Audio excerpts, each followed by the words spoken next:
Hello everyone, welcome to our channel. आज की video में हम बात करेंगे एनटीए यूजीसी नेट स्ट्रेटजी के बारे में। काफ़ी स्टूडेंट्स बोल रहे हैं कि सर अब देखिए 30-35 दिन बचे हैं। कितने दिन? 30 से 35 दिन बचे हैं हमारे पास कि सर इनको अब कैसे इफेक्टिव बनाएं जिससे हमारा दिसंबर 2024 क्लियर हो। इस बार हमारा क्या है, जेआरएफ हो जाए। ठीक है, तो इन 30-35 दिन की हम यहाँ पर स्ट्रेटजी बताने वाले हैं। करना क्या है, स्मार्ट वर्क अब कैसे करना है। मेहनत आपने काफ़ी कर ली है, अब स्मार्ट वर्क कैसे करना है और कैसे आपको 100 क्वेश्चन सही करने हैं। कितने? 100+ क्वेश्चन। ठीक है, अब देखिए जो स्टूडेंट्स नए हैं, फ्रेशर हैं, वो भी ये वीडियो देख रहे हैं तो उनको बता दें कि एनटीए यूजीसी नेट, देखिए एनटीए एग्जाम कराता है यूजीसी नेट। ठीक है, यूजीसी नेट, और एक तरफ होता है सीएसआईआर नेट। यूजीसी नेट में आर्ट्स एंड कॉमर्स के सब्जेक्ट्स आते हैं, सीएसआईआर नेट में साइंस से रिलेटेड सब्जेक्ट्स आते हैं। इसका पैटर्न अलग होता है, इसमें एक ही पेपर होता है। कितने पेपर होते हैं? एक पेपर होता है। यूजीसी नेट में कितने पेपर होते हैं? 2 पेपर होते हैं, 2 पेपर्स। एक होता है पेपर 1 जो जनरल पेपर होता है। ठीक है, कैसा? General paper. और पेपर 2 होता है सब्जेक्ट स्पेसिफिक पेपर। ठीक है जी, यहाँ तक कोई दिक्कत? अगर कोई फ्रेशर कैंडिडेट जुड़ा है, फ्रेशर स्टूडेंट जुड़ा है, उसको पता नहीं है कि यूजीसी नेट में क्या क्या होता है, तो उनको बता दें एनटीए 2 पेपर कराती है, हालांकि और भी पेपर कराती है, लेकिन हम मुद्दे की बात यहाँ यूजीसी नेट की कर रहे हैं। एक तरफ UGC net, CSIR net. UGC net में आर्ट्स कॉमर्स के सब्जेक्ट आते हैं, सीएसआईआर नेट में साइंस के सब्जेक्ट। उधर एक ही पेपर होता है, इधर 2 पेपर होते हैं, paper 1 paper 2, general paper, subject specific paper. ठीक है जी, अब देखिए ध्यान से देखना है। पेपर 1, पेपर 1 जिसमें कितने क्वेश्चन आते हैं? 50 क्वेश्चंस आते हैं। ठीक, कितने मार्क्स का होता है? 100 मार्क्स का ये पेपर होता है। कितनी यूनिट होती हैं? 10 यूनिट होती हैं। ठीक है, कितनी यूनिट होती है? 10 यूनिट। कौन कौन सी यूनिट बता देते हैं?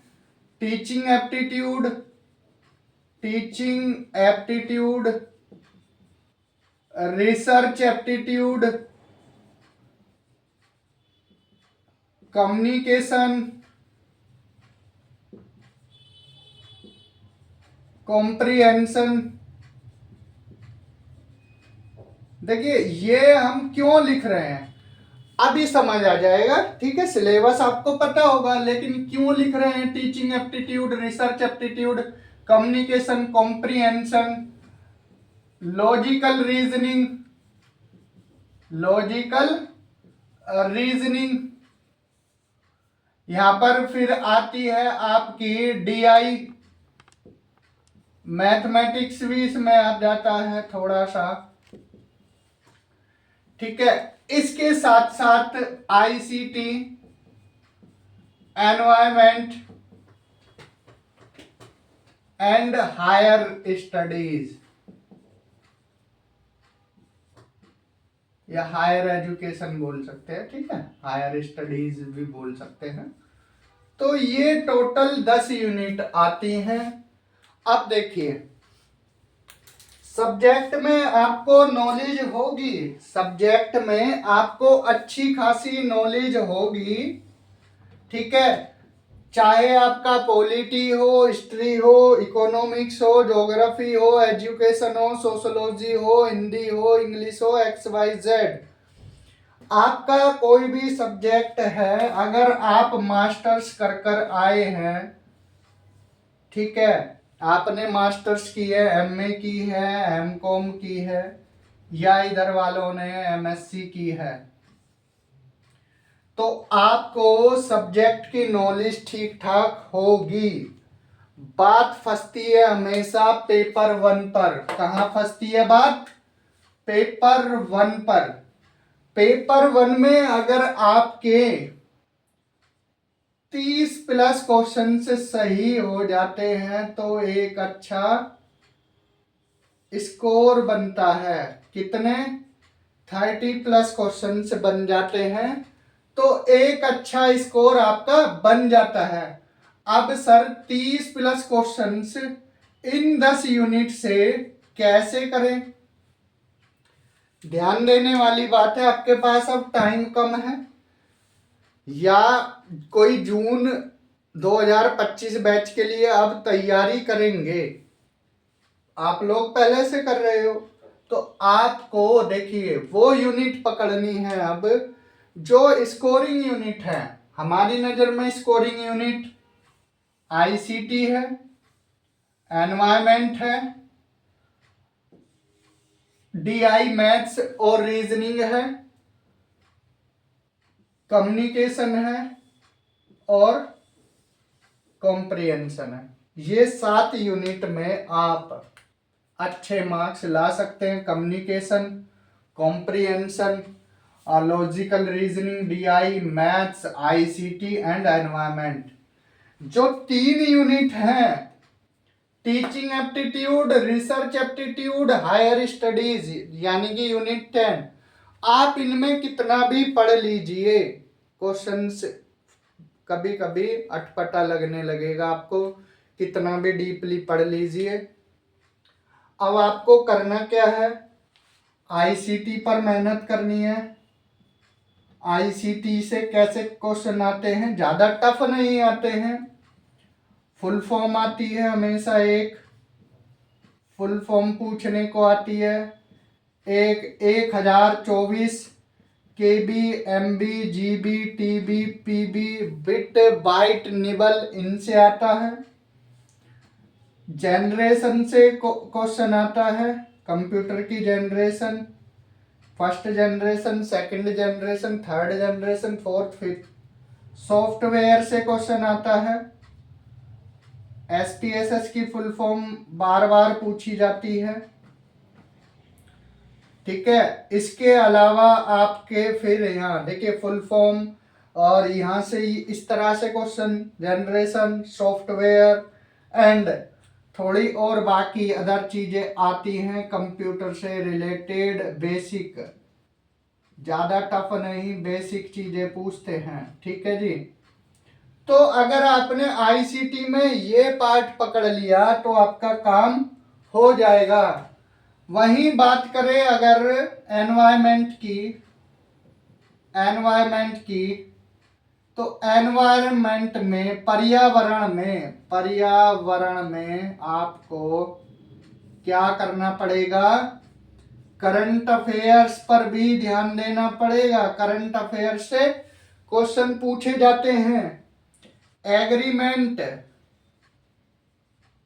प्रोटोकॉल, ठीक है, और यहाँ पर कोप की मीटिंग जितनी भी हैं, कोप, लेटेस्ट कोप तो जरूर याद रखना, ठीक है, कोप की मीटिंग, या G20 में एनवायरमेंट से रिलेटेड क्या बात हुई, इस तरह से आपको एग्रीमेंट, प्रोटोकॉल, कोप और पोल्यूशन से रिलेटेड तो क्वेश्चन एक बनता ही बनता है। प्रदूषण से, एयर पोल्यूशन देखने को मिल रहा है दिल्ली वगैरह में, दिल्ली NCR रीजन में, तो क्वेश्चन कैसे पूछे जाते हैं, तो आपको ट्रेंड में जो चीजें चल रही हैं उनको भी देखना होता है, ठीक है। वहीं लॉजिकल रीजनिंग, डीआई, मैथ्स, इसमें आपको जितनी भी प्रैक्टिस आप क्या है आप जितनी प्रैक्टिस करोगे उतना ही सही रहेगा।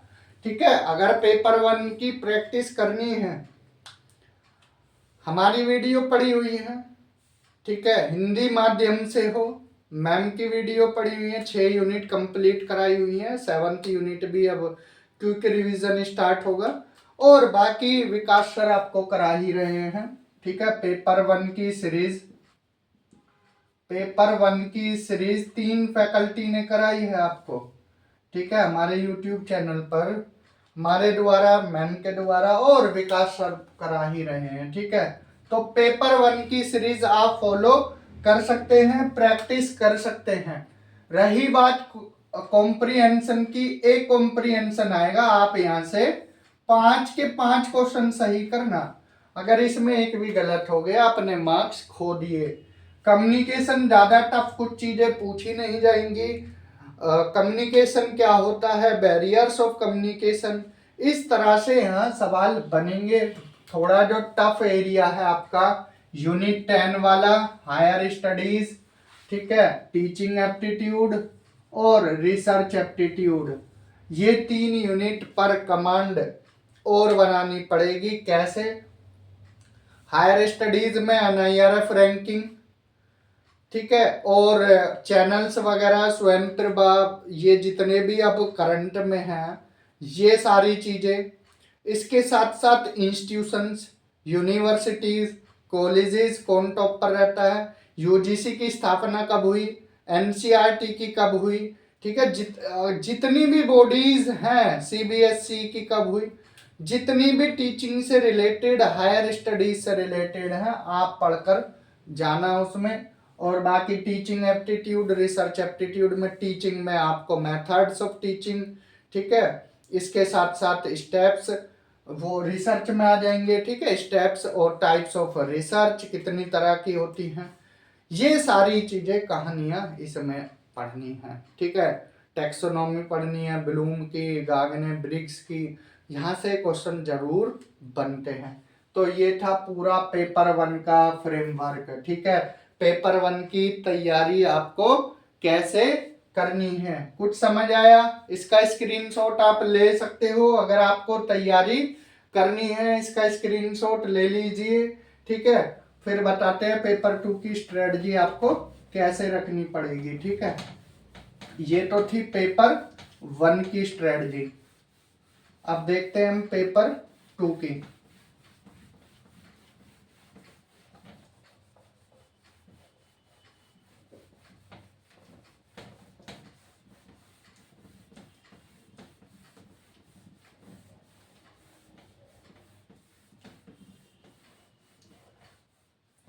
अब देखिए पेपर 2 में पहले थोड़ा सा बता दें आपको कि पेपर 2 में कितने क्वेश्चंस आते हैं।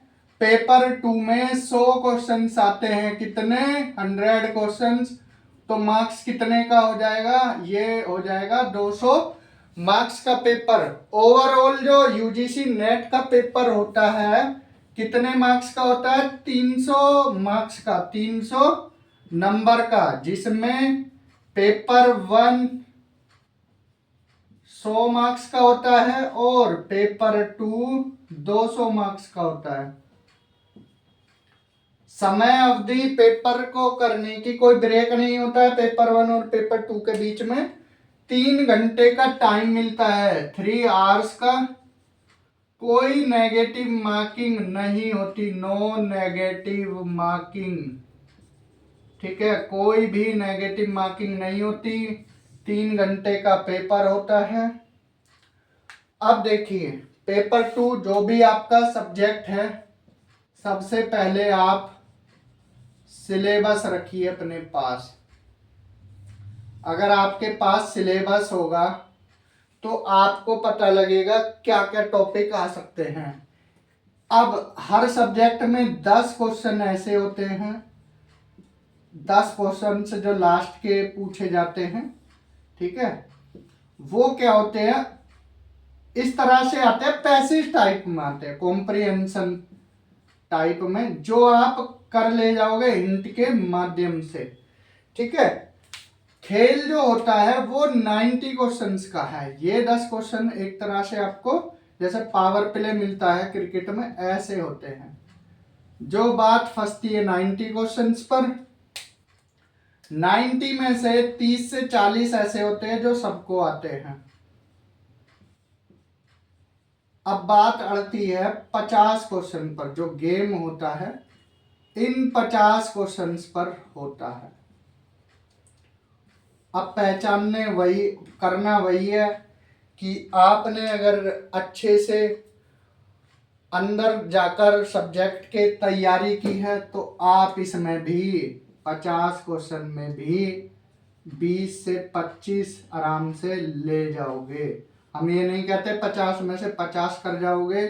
अगर आपने इधर 40, 10 और 50, इधर 10 में से अगर 9 भी कर दिए, इधर 40 में से अगर आपने 35 भी कर दिए, क्योंकि ये सबको आते हैं। मान लीजिए 5 चलो गलत भी हो गए और इधर आपने 25 भी कर दिए, तो आपका काम आसान हो जाएगा। 69 क्वेश्चन के आसपास है, मानकर चलिए 65 प्लस इधर आप ले जाओगे 65 से 70 के बीच में।